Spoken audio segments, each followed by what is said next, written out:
Hello everyone, Ron again, and it's like 1 a.m. So obviously it's time to make a tutorial about Vocodex. So in the previous video, I covered Fruity Vocoder, and this is the same project, meaning it's like right here. So in this one, we're going to talk about Vocodex. So you should watch the last video because Fruity Vocoder will make Vocodex easier to understand. In the last video, I talked about what a modulator and a carrier are. I'm gonna get rid of these. Just focus on this part of the interface for this video, and then maybe I'll do the rest of this in a separate video because it's kind of a lot to take in, even though a lot of this relates to what was in the last video. With that being said, pull up Fruity Vocoder.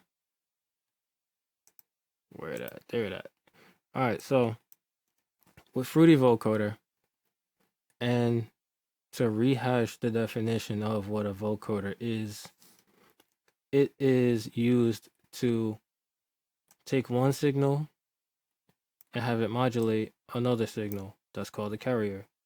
Obviously, the modulating signal is called the modulator, and the carrier is the synthesizer because it carries that modulation and lends its sound to the final product, if you will. So that's what we're looking at. When we were discussing Fruity Vocoder, we were discussing how you put the modulator in the left channel and the carrier in the right channel. So you put the synthesizer in the channel by itself, pan it right, like this. Put the vocal or drum, whatever is the modulator, in the left channel. In another channel, and pan it left. And then you send both of them, you route them to the vocoding track, or the track that has Fruity Vocoder. So that's what we did. Now Vocodex is slightly different, but there are some things that are similar. Actually, maybe I shouldn't have closed that. Let's bring it back. So the first major difference is the interface. No, I'm kidding. The first major difference is that when you're using Vocodex, and this confused me at first, you don't route them this way. You take them and you sidechain them. So you have the vocal, which I have right here, and you have the synthesizer, which I have right here. I'm not going to play them yet, but you sidechain them to this track. So there's no volume playing natively. And to me, that makes a lot more sense. So if you, let's say if you highlight these two and you hold control, left click, it makes it so they route to this track only. So let's say if we were going to have a whole bunch of vocals that were prepared like this, then highlight them all, and you could right click here, route to this track only, or hold control.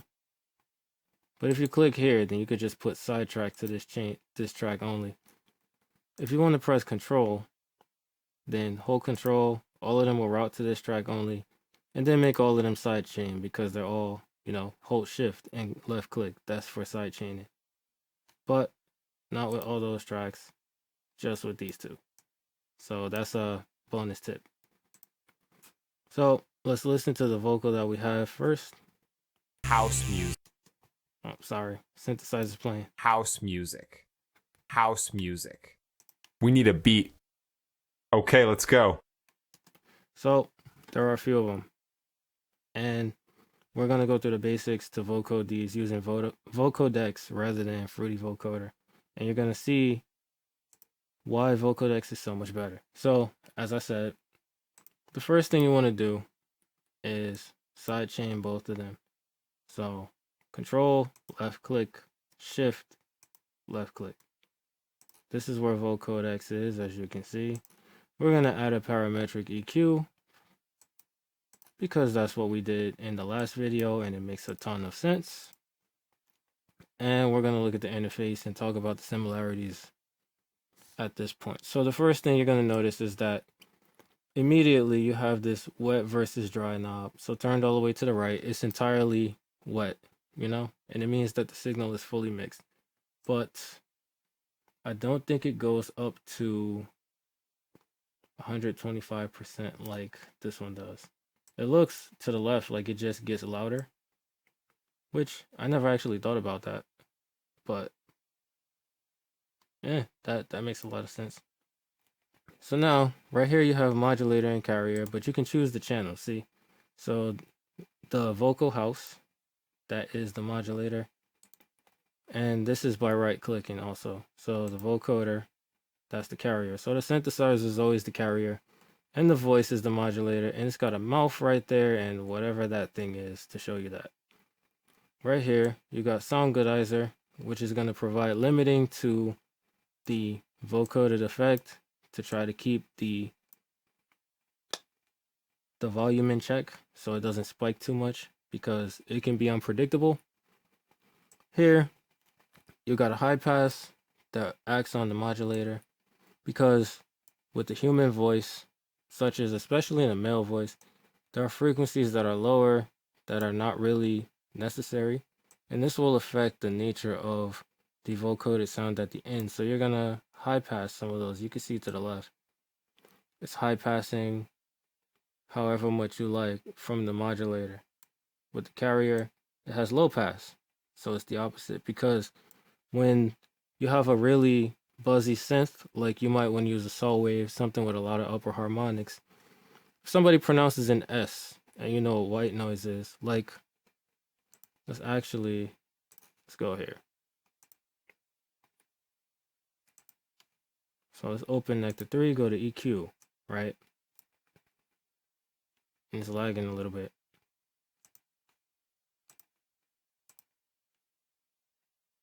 So there's a bunch of noise because there's noise in my room. But if I go, see how that is all up here? Now, because S's are in that region, if you have a ton of upper harmonics while you're vocoding, they are going to interfere with the understanding of an S that is pronounced, or is going to make it too harsh. So it's kind of like when you de-S, that's the purpose of this. You take the S's, so to speak, or sibilants down, you account for it, rather. Like you low pass, so there's not so much, and you can understand the S that's being said. And this parameter, you can add noise if you don't have enough. So you might want to add noise to the actual vocoded sound if the synthesizer doesn't have the harmonics to produce the S, if it's not high enough. So if you have like a bass and it doesn't span the full gamut of the spectrum, you might add some noise and then you'll be able to understand the S's more clearly. And you high pass that because, well, for the same reason, you don't want it to be interfering. Now contour, it changes the nature of, I believe, the EQ curve, how it's processed when it makes the final sound. And so basically, for this to work, you have to choose one from, so like one of these two at least, from, and then at least 1, 2.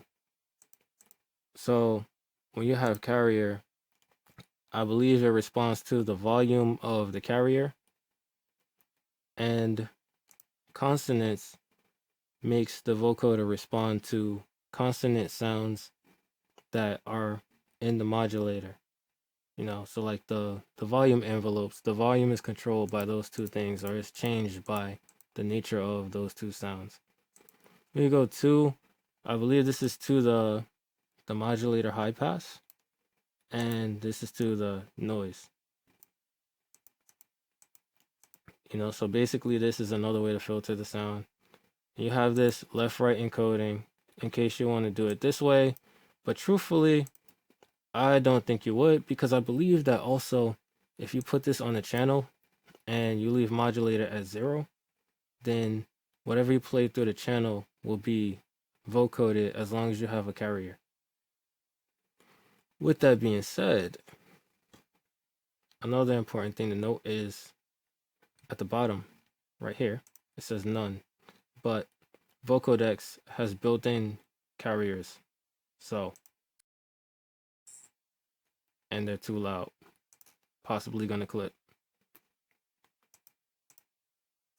Turn that down.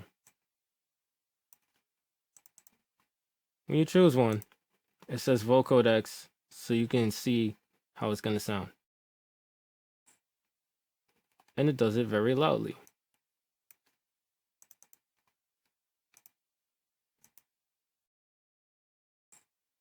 See, it's way too loud. Post-production.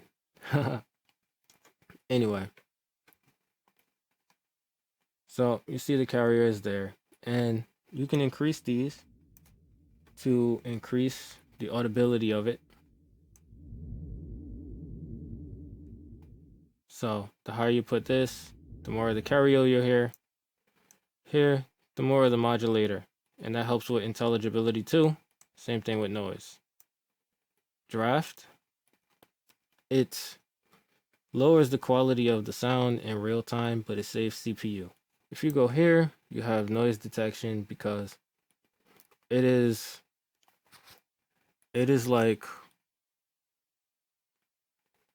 it sounds terrible when there's noise that's being vocoded. I don't know. I can't think of anything funny to say because it's late, but it sounds horrible.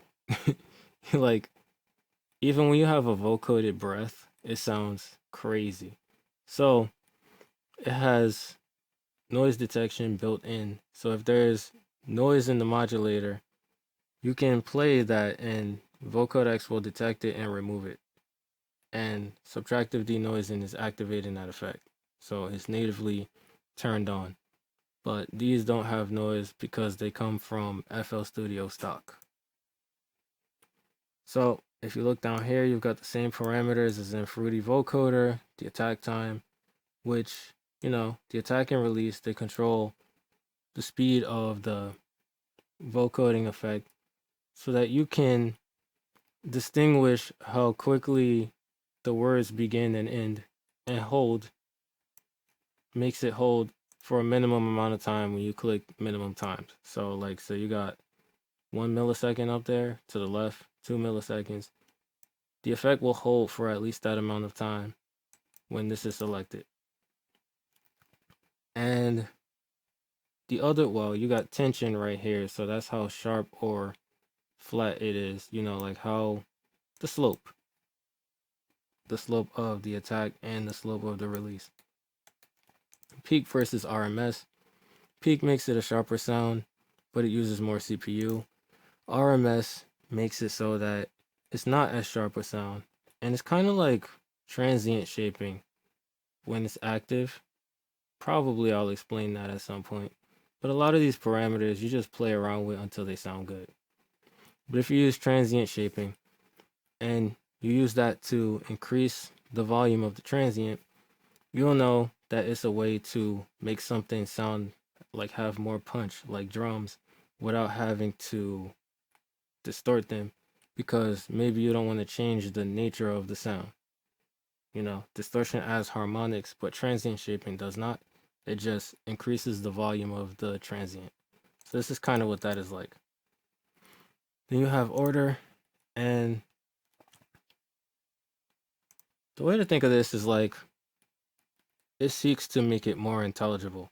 So at 4, it's going to be the most sophisticated sounding. Like, it's gonna sound more like a person when the order is 4 versus when it's 2 or 1. It's gonna sound more robotic, like it's older technology.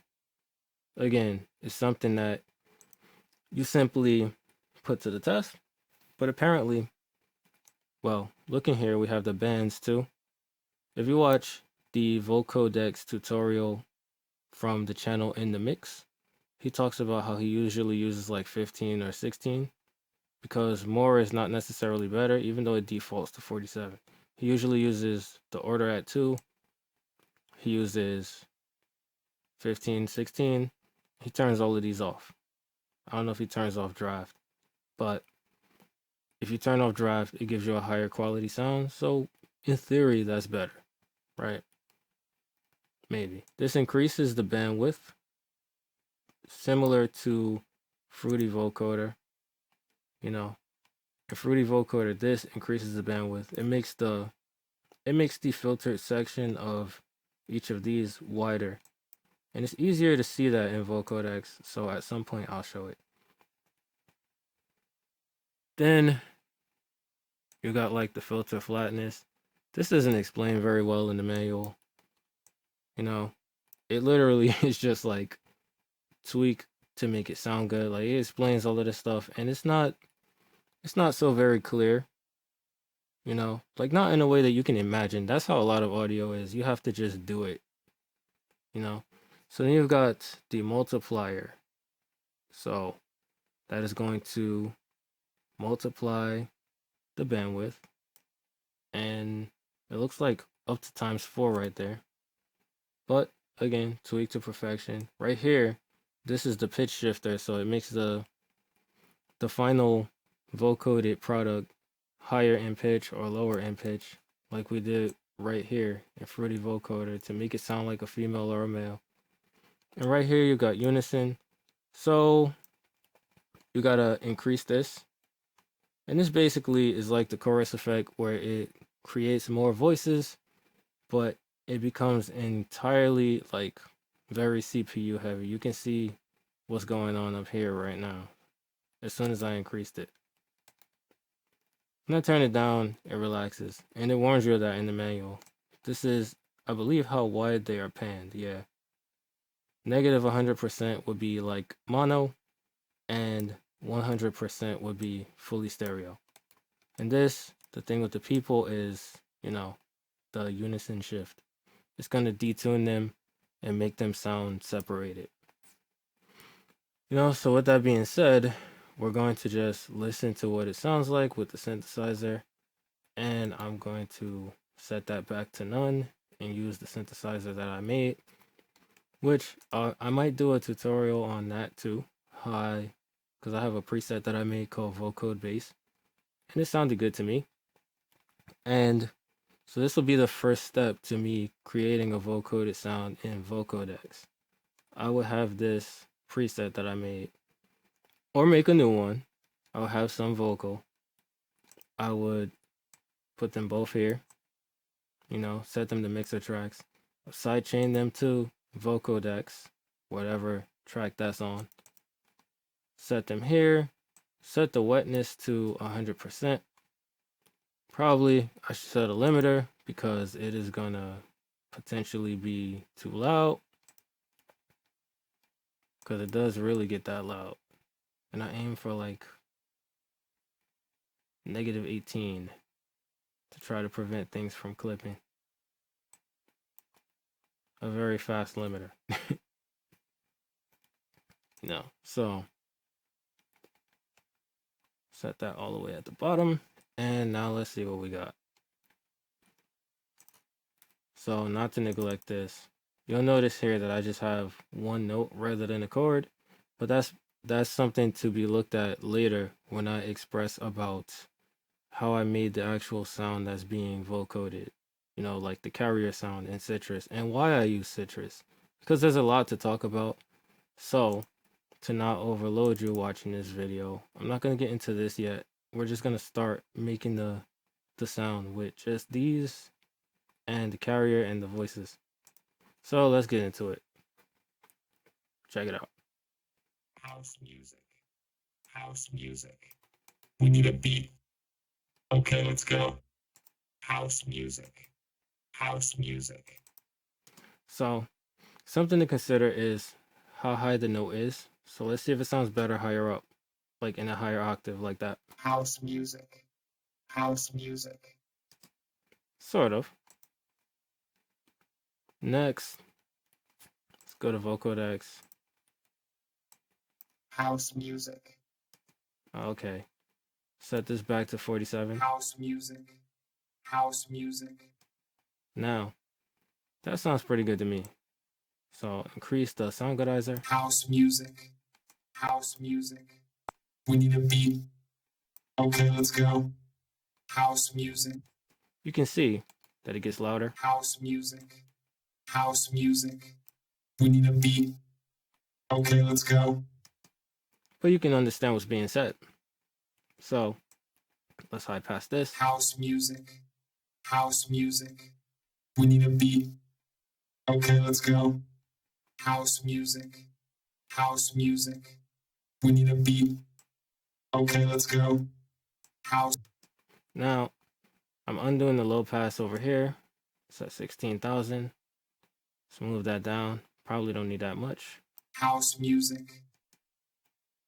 This is high passed up to quite a lot. House music. House music. But it sounds good that way to me. Now, contrary to what In the Mix does, I've kind of grown attached to the order being higher.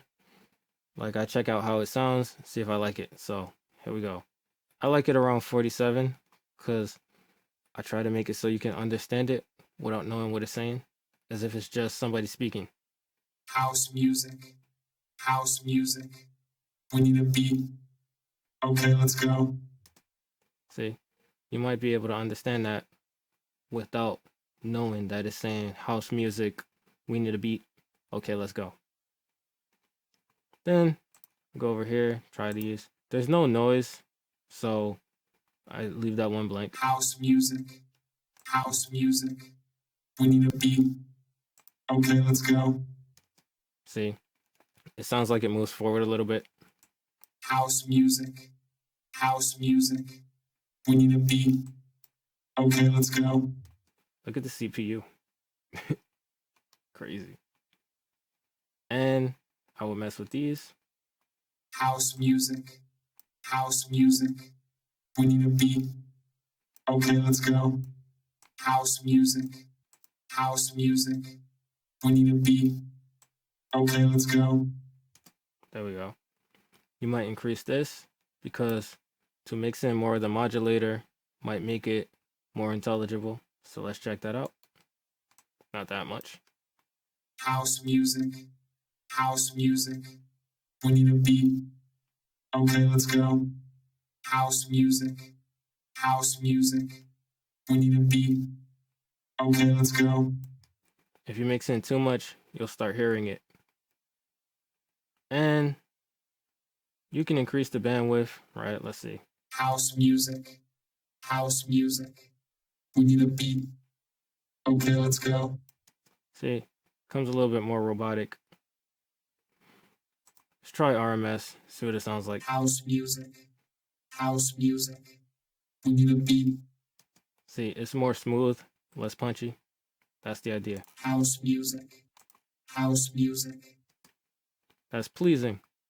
And it tells you in the manual, try that out, because it might sound good with some of them, like better than peak mode. House music. House music. We need a beat. Okay, let's go. House music. House music. We need a beat. You can see how CPU heavy it is. But also, video is being recorded. So if I wasn't recording my face, then it wouldn't be quite so crazy. We're not going to use this because it will overload. So you can experiment with these yourself. Except this one. Let's see what this one sounds like. House music. House music. We need a beat. Okay, let's go. House music. House music. See how those bands become thinner? That's what this does. It makes them thinner or wider. House music. House music. But they sound all sharp like that. It's kind of crazy. House music. House music. We need a beat. Okay, let's go. See? Now it sounds like a robot speaking.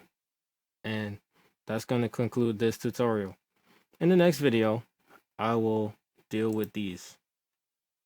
I don't want to overwhelm you, but this is how you start to make a sound in Fruity Vocodex. I was about to say Fruity Vocoder, but Vocodex is far superior, in all honesty. Yeah. House music. House music. The limiter is doing fine. We're going to talk about EQ probably, if the need comes up. You know, I've written down general things to talk about. And I'm excited about this because I'm really starting to get a grasp on it. You know, like I'm just learning this. It's been so long that I've been trying to understand it. And it feels so complicated. But in teaching it, I'll get a better grasp on it too. And maybe I will have the need to show you of why I would choose compression, but I think it definitely would pay to explain this, the wave shape, FM synthesis, how I designed this, and what I was aiming for. But that concludes this video, so hope you enjoyed it. Hope you can vocode something, make it sound cool and robotic. Your CPU can handle it. You can always consolidate and then render it as a file if it becomes too CPU intensive, and then you can affect it there. Just remember not to add reverb before you do, because then it will print with reverb. Yeah.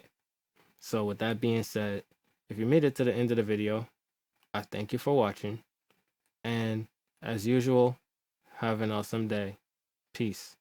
Like, comment, and subscribe, and share. All right, I'm out.